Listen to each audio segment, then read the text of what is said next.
Hello everyone, how are you? I hope you are doing well. So today we are going to start with a new lesson which is minerals and power resources. So in the previous chapters we have already discussed that our life on earth is not possible without resources, because resources give us the strength to actually do things as per our convenience.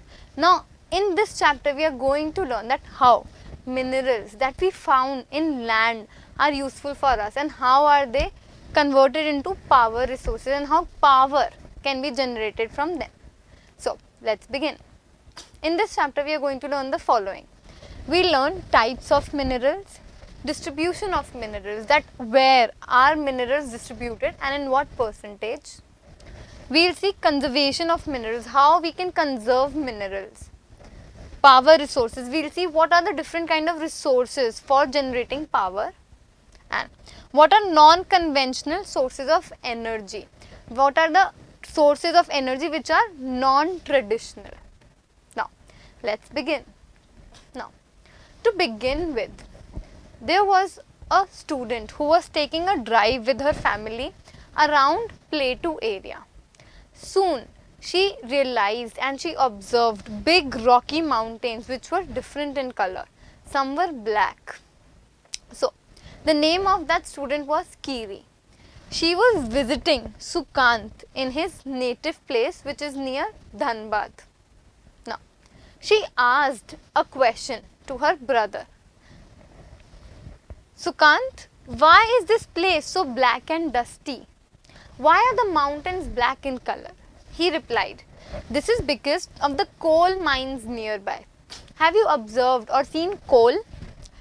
Coal is a resource that we use and burn in order to generate heat and flames. We often cook on it. Now it is black in color. So wherever coal is generated or located from, the area around it also becomes black. Now do you see the trucks? They are carrying mineral coal, the coal in its raw form. The coal that we consume or use directly for cooking purposes is not how we find it. It is formed or found in the rock form, and then it is then converted, that can be used and consumed. Now the biggest question is that what are minerals? Mineral core, mineral iron, mineral aluminium, etc. But what are minerals? Now, have you ever seen a baker baking biscuits? What are the resources? What are the things that he uses? He uses flour, sugar, egg and milk, and he combines all of these resources, and what does he obtain? He obtains biscuits or cookies, isn't it? So now similarly, what are minerals? Minerals are just like ingredients that are used to make something. Now the earth has several materials which are called as minerals, and these minerals are extracted from the earth in order to make something or the other. In this image you can see that there are workers who are working in a mine. Now let's talk about minerals in detail. A mineral is a naturally occurring substance having a definite chemical composition. Minerals are materials that are found in nature and they have a chemical composition to it. Some kind of chemicals are found in it. For example, phosphorus, iron, aluminium, magnesium. What are these? They have chemical compounds and they also occur in the environment naturally. Therefore, what are they? They are minerals. Minerals are of different types such as iron, aluminium, steel, coal, etc.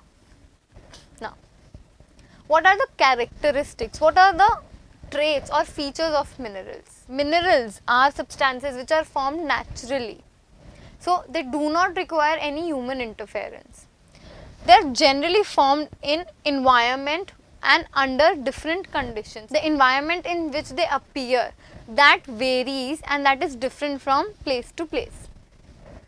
Minerals can be made of one element or more than one element combined in different proportions. Minerals are unevenly distributed throughout the space. It's not like that we find all the minerals all over the world. No. In some parts of the world we find some mineral in abundance, whereas in the other part of the world that mineral may not even exist. For example, the Deccan Plateau in India is very rich in coal mines. However, if we go towards the northern part, we will not find any coal mines over there, isn't it? So, they are totally unevenly distributed. Some minerals are found in areas that are not easily accessible to humans. Therefore, humans have to build an infrastructure in order to reach these minerals. A mineral can be identified by its physical characteristics such as color. They vary in color, density. The density or their thickness varies. The strength, how strong that mineral is, may vary. For example, iron is pretty strong. However, gold on the other hand or silver on the other hand are softer as compared to iron. The color also differs. Gold is yellowish and golden in color, whereas iron is silver in shade. And the density. Some minerals are also found in liquid form, whereas other minerals are in solid form. On the earth, approximately 3000 types of minerals can be found.